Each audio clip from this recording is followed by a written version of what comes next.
July 22nd, 1987.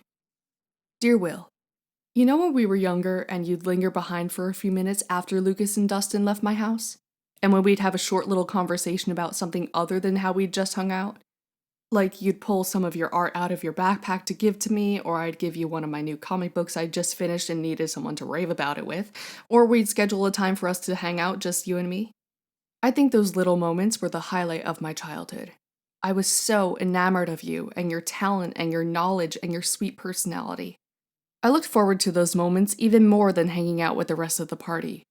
I felt a little guilty sometimes about that because I didn't want to rank my friendships, but I just couldn't help it.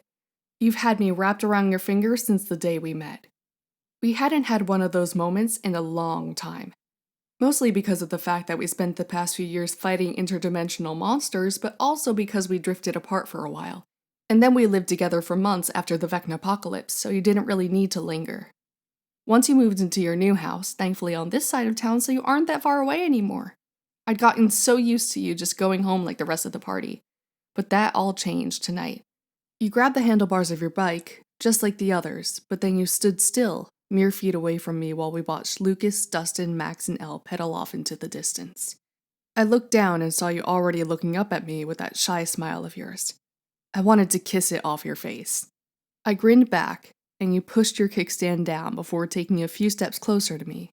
You reached out, and I didn't know what was happening, so I hesitated as you wrapped your arms around my neck and pulled me into a hug.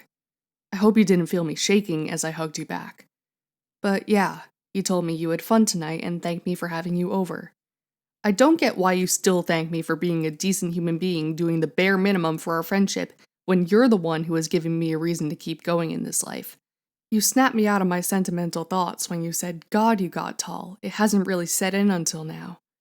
Honestly, it hasn't set in for me either. It's hard to believe I was 5'9" just last year and now I'm 6'1". I have an adult height with the mind of a kid. I was like, "Sorry about that," and you shook your head and told me I looked good. I still don't see what you mean. But I whined a little bit about looking like a human chopstick and you just laughed. Then you said something to me that made my vision go blurry, almost like I was going to faint.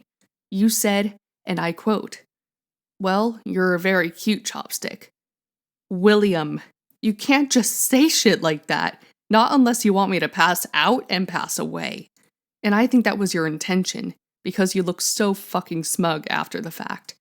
I was so caught off guard by the fact that you called me cute that I couldn't get any words out. You turned around quickly to get your bike and hopped on, giving me a small wave as you left my driveway. And it hit me then.